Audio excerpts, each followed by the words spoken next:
Good afternoon, everyone. Welcome to the third session of our webinar series on the Every Student Succeeds Act.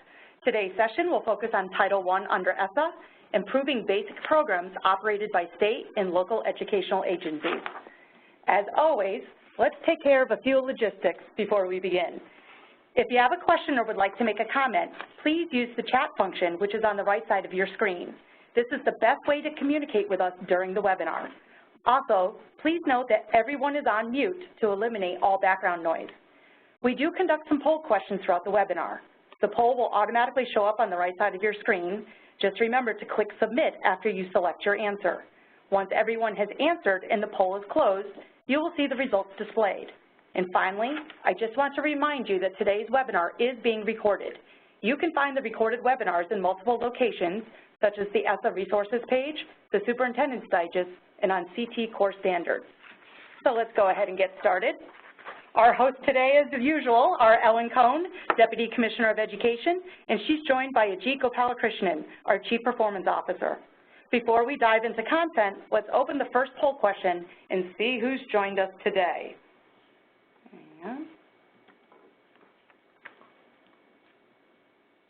And hopefully you're seeing that show on your screen.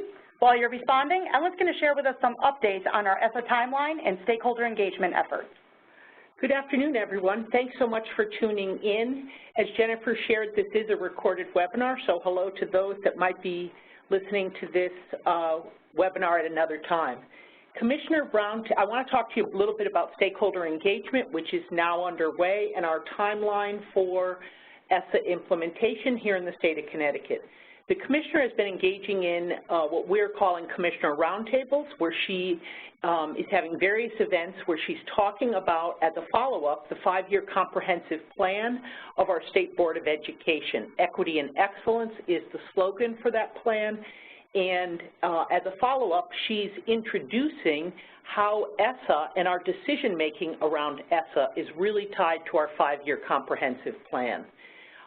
It's important for you to know that we have a partnership with both the RESCs and with CERC for engaging our stakeholder groups. This is the only way that it's possible to reach as many people as possible across the geography of the state of Connecticut and to touch as many groups as possible.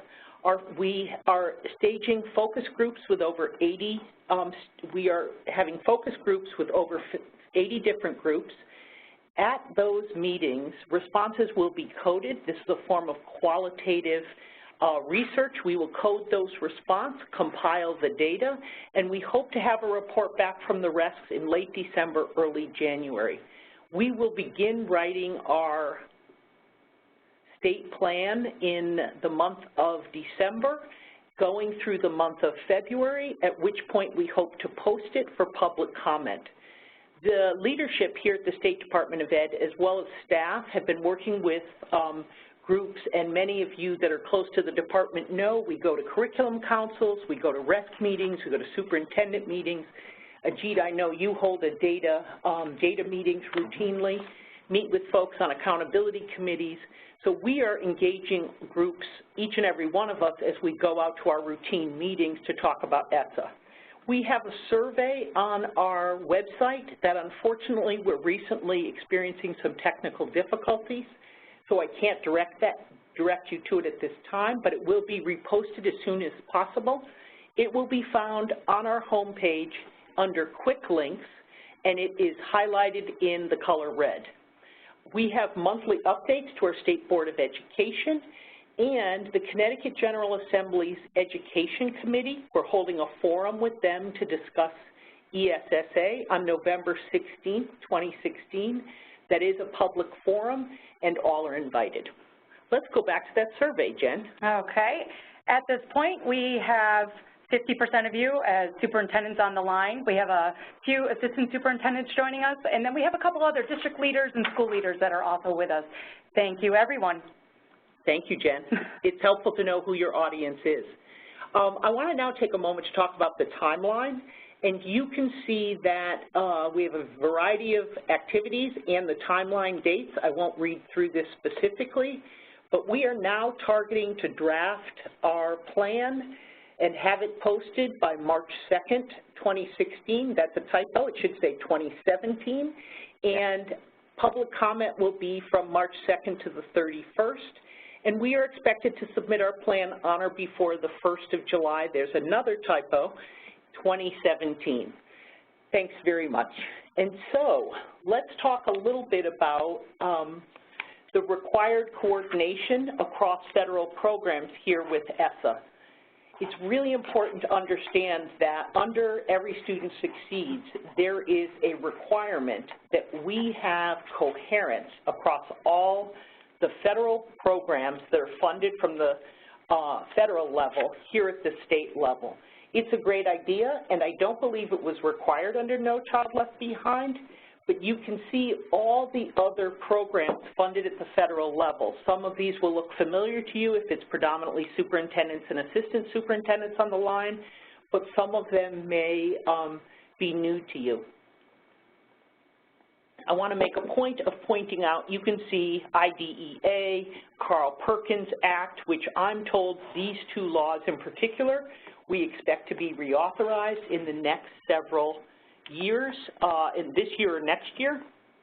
WIOA is a very important federal program. That's the Workforce Investment and Opportunity Act. You may have heard of WIOA boards that are found regionally across the state of Connecticut. We have collaborated with the Department of Labor on the current state of Connecticut WIOA plan. Ajit, you're the one, I think, that taught me that the Adult Ed Program Act fits inside. That is correct. It's Title 2 of WIOA, the Adult Education and Family Literacy Act. Yep. Exactly.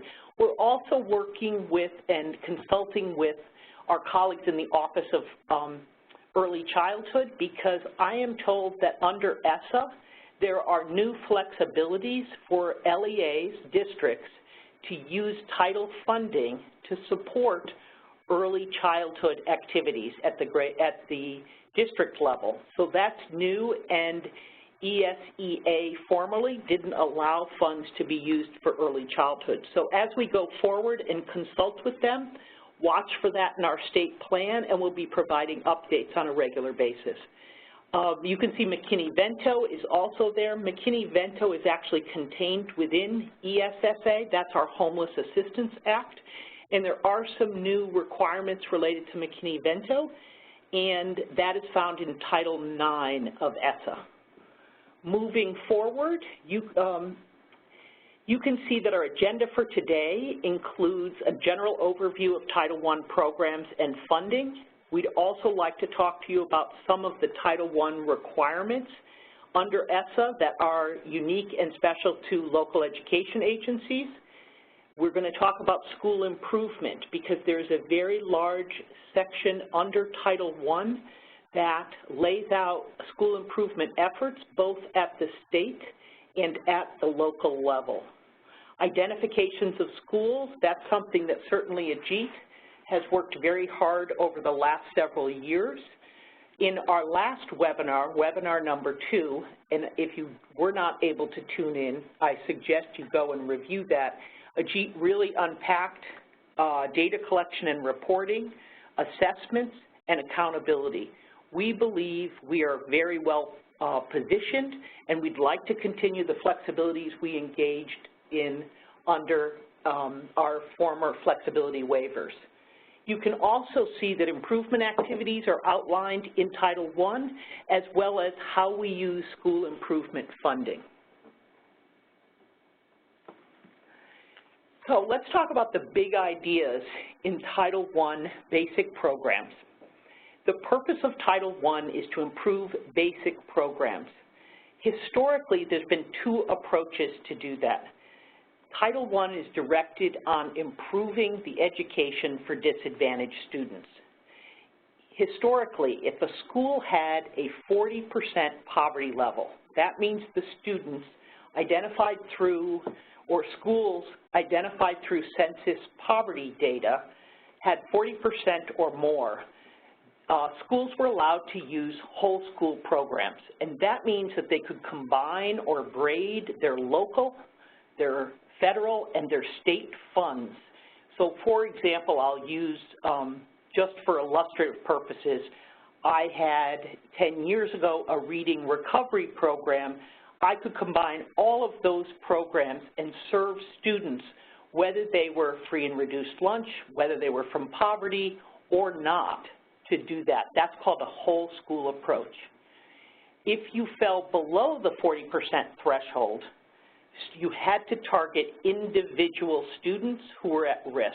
And often, I can say for myself, having worked at both the school and at the district level, often it was incredibly hard to distinguish between these two. You couldn't really tell by looking whether it was a whole school program or whether it was a targeted just for some kids program. And quite honestly, it's not a good way to run a school without having coherence across all your programs. So you can see that we now have some flexibility on using school-wide programs. We have to develop a process and a criteria here at the State Department of Ed for granting approval to school districts at the school level to use a whole school approach if they have less than 40% of their students are from poverty. We'll be providing more information as we go forward with this. I will tell you that this process and criteria will be permissive because we believe coherent programs that improve the education of students are best applied in a whole school approach where any student in need gets the help that they deserve. I'm sure you agree with me on that. When we've separated these out, it just hasn't worked as well. It's created silos, and it's also contributed to the my kids versus your kids mentality that can so often grow in schools. It can lead to duplicative services, et cetera, et cetera. So we really want to use a comprehensive approach to intervention and student support. Moving forward, let's talk a little bit about Title I funding in Connecticut. And this is some of our most recent information that I think helps all of our listeners and participants see the scope of federal support that we receive.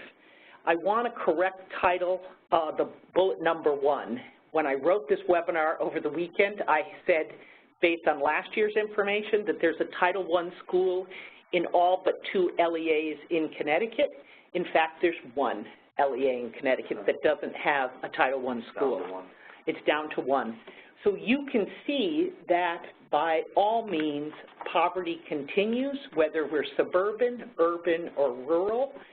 Every Connecticut school district has at least 1 title school. LEA funding formulas are incredibly complex, and you could use a doctorate degree in figuring out. Kudos to the folks in our grants office that figure out the funding formulas. It is based on census poverty data.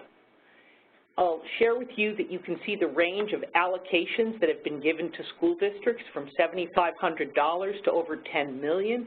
So there is quite a range when it comes to size, scale, and the degree of poverty in different places.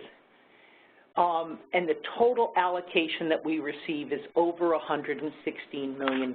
So we receive tremendous support, and we don't have any reason to believe that our Title I funding will be impacted in a negative way.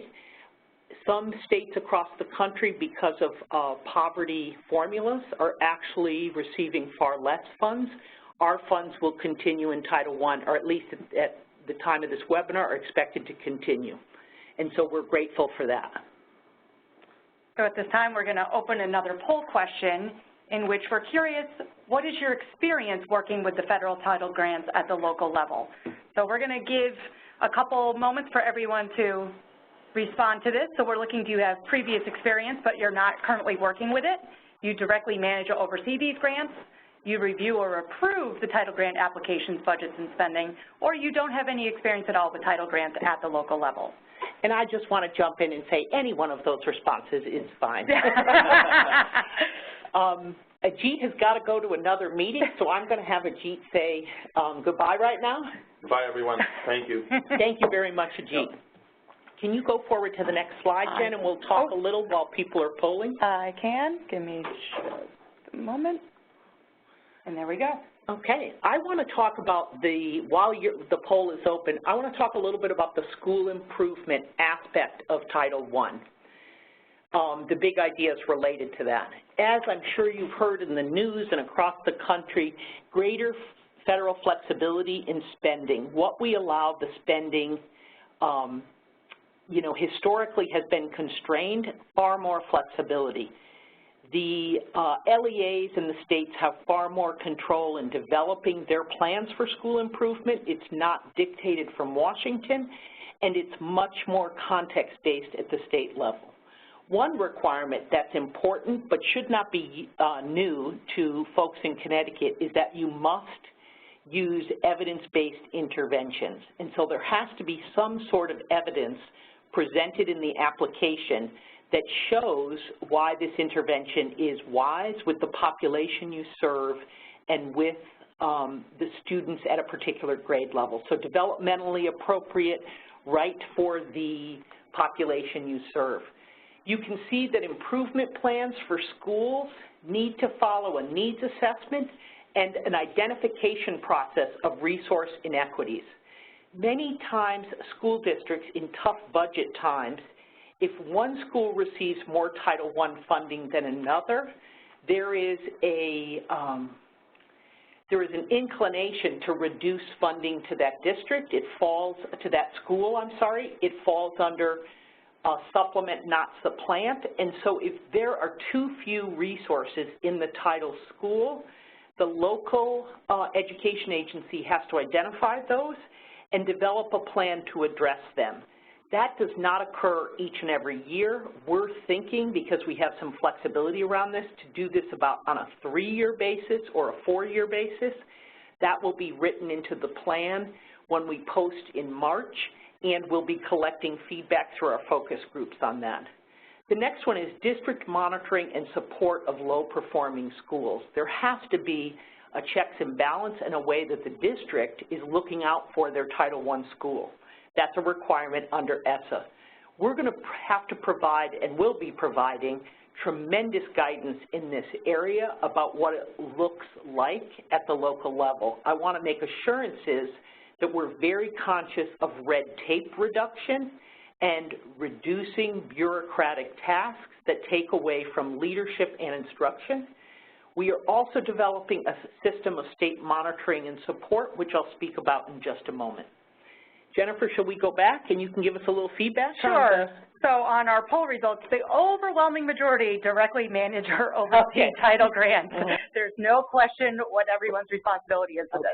Excellent. So good. So you folks are in the know, and it's important to find out who our audience is. So I won't get in the weeds in terms of title funding. I'll really stick to some of the big changes. For those of you that are in alliance districts, you may be aware that Section 1003, of which we have 2 significant federal grants of a competitive nature. One we refer to as 1003G, that's the first section in this slide I'm going to speak about, and 1003A, which is another direct student service grant. You can see that after 2018, we will be reserving 7% of our title funds because 1003G and title are now combined. So the pot of money will now be found in Title I. It will not be a separate system. We actually think that's a great plan because as districts make an improvement plan, the school improvement part should be included in it, not an entirely separate application process.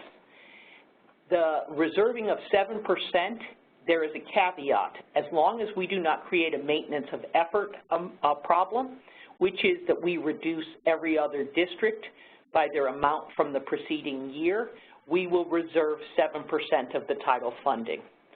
And states can offer this in a competitive or entitlement grant manner to low-performing schools. And this is very similar to 1003G in the past. This is an open question that we're still grappling with here at the department about whether it makes sense to do competitive grants or entitlement grants. Competitive grants obviously open it to a higher number of low-performing schools. Entitlements would direct it towards the lowest of low-performing schools. And so from an equity perspective, from an access perspective, and also from growing through appreciative inquiry what's working, we are leaning more towards a competitive process, but that will be within the ESSA process. We have to report annually on LEAs that receive 1003 funds. Now let's talk about 1003A. This has always been a targeted, a grant that focuses on targeted improvement. Sometimes that's for a singular group of students. Sometimes that's for a particular subject area, but it has to be, the funds have to be used directly to improve student services. So you can see that we have permission to reserve up to 3% for competitive grants, and that it has to be, the grants have to be distributed in a geographically diverse way. You can also see that it has to be prioritized for schools needing the most comprehensive or targeted support.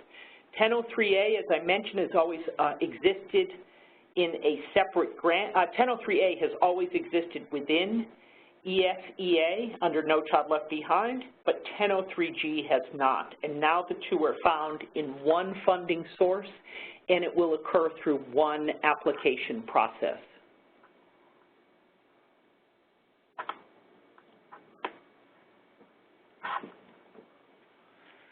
So let's talk a moment about the identification of schools for comprehensive school improvement. The language used under ESSA is comprehensive support and improvement. The process occurs every 3 years. So in Connecticut, you know that our performance office identified schools in need of comprehensive support in 2015-16, and the next time we'll be doing that will be in 2018. We're ahead of the curve.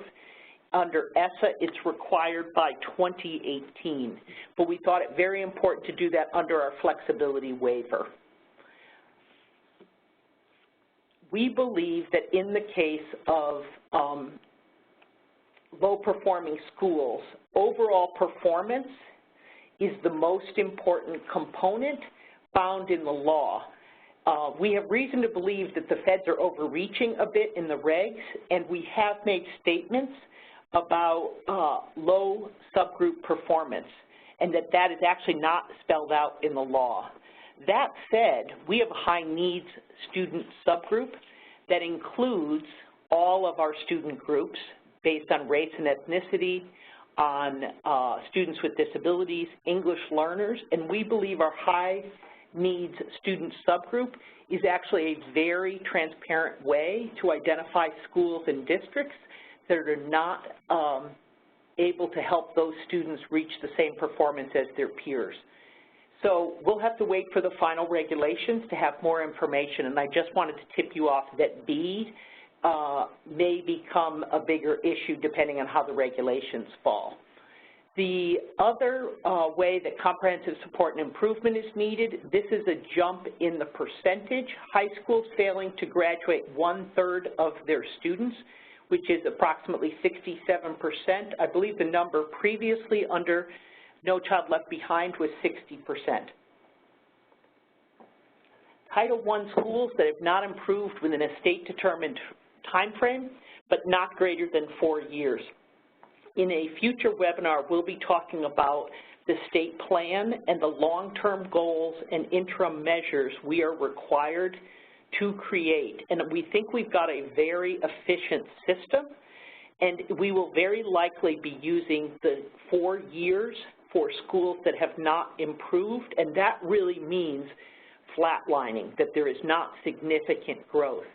If you recall from webinar 2, we have a huge focus on growth. It has an equal place in our accountability system, student growth on assessment, as status measure, which is how many students have reached proficiency. We think it's a very important aspect that was missing under No Child Left Behind.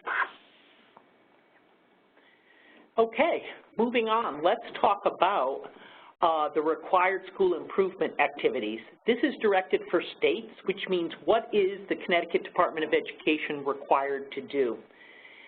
In addition to supports for LEAs with low performance, states must also develop performance management and technical assistance. We must ensure that the allocation of school improvement resources are distributed and guided to LEAs.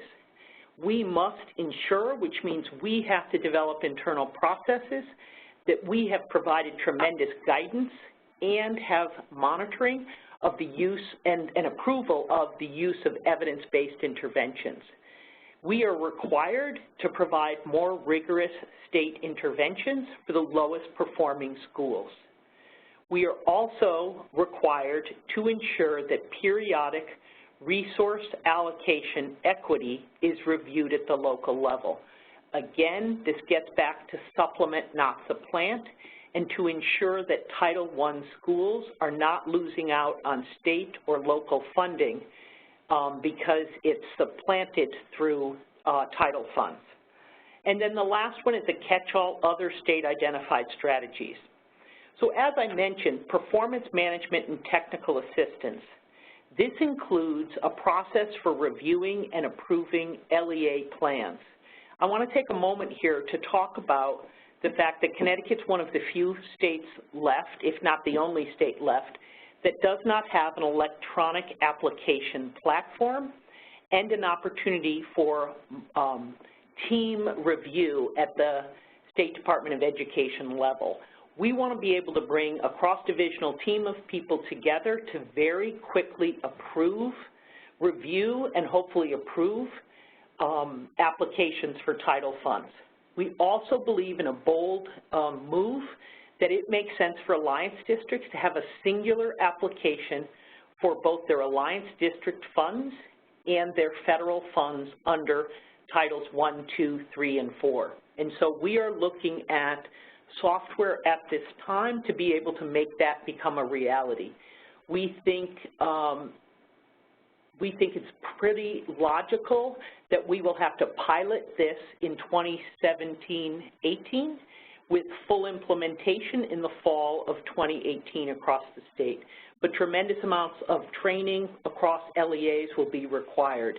And seeing as so many people listening in today have direct management over this, stay tuned and we'll provide more information as it becomes available. Having been at the district level myself, I know how too many improvement plans actually can be a waste of energy and a waste of time, and we believe the more you're pulling in one direction for a singular set of improvement goals, our goal is to make that easy for you and to provide as much guidance ahead of time and to have a review team look at it and provide you with detailed feedback and move the process forward. Currently, our title applications are typically due in September, and the funds are typically released in December or January. The reason that is because this is a paper process, and staff here are siloed in different locations.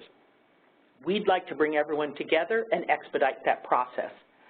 We also need to develop monitoring plans, plans to collect and use data, plans for continuing improvement, and how do we differentiate technical assistance to our districts through periodic reviews of the comprehensive support and improvement plans that districts will be required to create for each and every school. So there's a lot I just packed into that slide, but we will continue to talk with you through stakeholder engagement and in our sort of road shows, for lack of a better word. While we're out and about, we're happy to share this plan that we're proposing going forward. So let's talk about the required school improvement activities for LEAs. So for schools that have overall low performance, and again, these are title schools with overall low student performance, the district is required to develop a comprehensive support and improvement plan that includes evidence-based interventions, And the plans have to be developed, as I said earlier, after a needs assessment and a look at resources in the low-performing school. And then the State Department will approve the school plan. We are, again, going to expedite that process, especially for districts that have multiple Title I schools that are functioning at a low level, so that the application and review process can go more quickly. Again, there's a separate set of actions that will be designated for schools that have multiple years where they are not making any progress whatsoever. So let's take a look. When it comes to changes under ESSA, it's important to know that the school improvement models that we've used historically in the Alliance districts, such as small learning communities, school improvement models have been repealed under federal law. We are going to create a needs assessment inventory at the school level, but we will do that through a working group of school and district representatives. Schools with overall low performance tend to be found, but are not exclusively found, inside the Alliance districts. So a lot of the energies for schools with overall low performance will be occurring in Alliance districts. We are proposing a triage approach to school improvement, and we'll be proposing and planning to provide the greatest amount of state support and supervision to, if you'll recall, these are 10 districts referred to as the Governor's Education Reform Districts. And the 10 districts are identified as Bridgeport, East Hartford, Hartford, Meriden, New Britain, New Haven, New London, Norwich, Waterbury, and Windham. Those 10 schools, those 10 districts, and the schools within them will get the highest level of state support. And by support, I mean both opportunities for funding, and that includes the SIG grants, the 1003 grants. And I'm not saying exclusive of any other district, but they will have sort of a streamlined approach to get into that competition. They will also get more state support through a cross-divisional team is what we are envisioning. The remaining 20 districts of the Alliance District, I won't read the name, all the names, but the remaining 20 will get also a high level of guidance, but it won't be, it'll be less than the group that I just spoke about.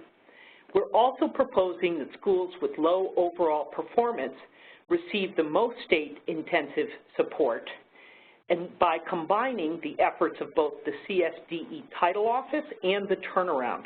Through this cross-divisional team I spoke about, we will be creating graduated spending guidance with more guidance for the lowest performing districts, less guidance for the next group, and for Title I schools that are performing at a high level or at an acceptable level, they will get guidance, but it will not be as restrictive or as prescribed as guidance with the other two groups. Moving on to our next slide, let's talk about schools with low student group performance. The Commissioner has actually tasked us with taking a moment to look at the term subgroup and actually begin in our mindset changing our reference to that group as student groups. There's nothing sub about these groups except they're a portion of the larger student population. But we want to be positive about that, and we refer now to it as student groups. Districts must develop a targeted support and improvement plan to support schools that have problems with a specific student group performance. So let's say in a particular school, students with disabilities are really, there's a huge gap between them and their non-disabled peers. Schools will need a targeted support and improvement plan, and the districts must monitor and support these schools. You can see the other criteria are very consistent with what we've heard already. Evidence-based, following a needs assessment, resource inequities. Are there enough special education teachers in the school? Are there enough, is there adaptive equipment? Is there enough opportunities for students to access all the services that regular education students access, or is it in conflict because of, say, a special education schedule or the use of resource rooms? So all of this, again, will be designed with a stakeholder group so that we have a statewide needs assessment and a resource and equity. I envision it as more like a checklist. So our role is to approve the plan, monitor the plan, and take more rigorous action if there is not growth in that subgroup. How's our time, Jennifer? We're doing really well right now. Okay, good. So now comes because that was, again, a tremendous amount of content. I'll give you a moment to take a look at this visual because it provides you with a quick and easy way of looking at our proposal. You can see in the gray, ed reform districts will receive individualized guidance and support, and they will receive intensive work with a cross-divisional team of people from the department. That will include folks from our special education office, folks from our academic office, folks from our talent office, from our performance office, and from our turnaround office. And all hands on deck for those 10 districts. The other Alliance districts, which are 20 other districts, will receive defined guidance and support on spending and evidence-based practices, and they will continue to receive Alliance District Network support. And then lastly, all other LEAs will receive broad spending and evidence-based practice guidance and the standard support and monitoring, again in a cross-divisional way from our department. I hope this helps you envision what the department at this point is proposing. You can see a caveat at the bottom that the identification of low-performing schools occurred in 2016, and so we will be operating from that list, and it will occur every 3 years thereafter, which means in 2018 we'll be identifying low-performing school districts again. So at this time, we're opening up to questions. We would love to hear from you. So continue to send in your questions via that chat function. We have received some as the webinar has been going on. The first question is from a superintendent in our area, and this is one I can actually answer for you, so you can take a break. So the question was, I haven't heard about a focus group in my area. Who do I contact? This is one in which you can reach out to Jonathan Costa, who's the Assistant Executive Director of Ed Advance, and his email address is Costa, which is C-O-S-T-A, @edadvance.org. So, and if you have any other questions about the focus groups, you can always email me, and I can put you right in contact with the appropriate person. And can you explain Ed Advance? Oh, yes. Ed Advance is the new name for Education Connection. So that RESC has been rebranded. So if you're used to seeing Education Connection in the past, it is now Ed Advance, which is all one word, just for your reference. So another question that just came through is, when will we receive written guidance on Title I and the school improvement application process? So I'm going to let you answer that one. Excellent. So as I mentioned, we'll immediately begin drafting our plan after the end of the stakeholder engagement process, which is in from now until December. So beginning in earnest in the month of September, we'll start to put the bones together, the bare bones of the plan, and then depending on the direction of the feedback we've received, we will begin to write in earnest. We are looking for critical friends to help with that process. I met with a group today that has shared that they're willing to read portions of our plan. I will tell you that in our January webinar, we will be publishing for you the different, this is a divide and conquer kind of process, so we will be publishing for you the different chiefs of the different offices and who has which piece of the state plan.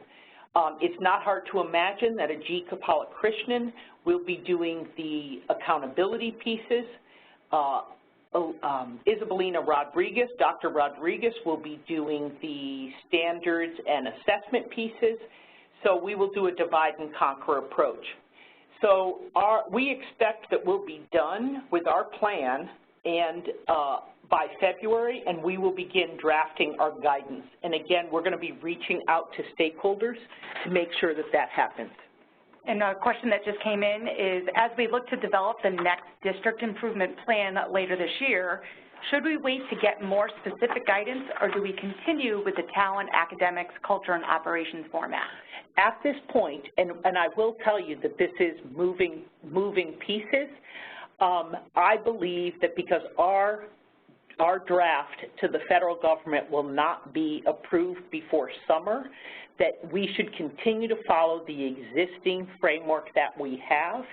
And if we are out of sync, our goal is at some point to have title and alliance district plans submitted in the spring of each year with approval. The federal funds do not become available until September, and at that point start to release funds. And so that singular application, we want to move to the alliance district plan and release the alliance district money in August and the federal money in September. At least that's the plan for now. So stay the course, and we will let you know as we do, but I don't think it's realistic to think we're going to have all of this up and ready to go by April, because the process won't even be approved yet. And another question that came in was, in regards to the Title I needs assessment, will an assessment template be provided by the state? Absolutely.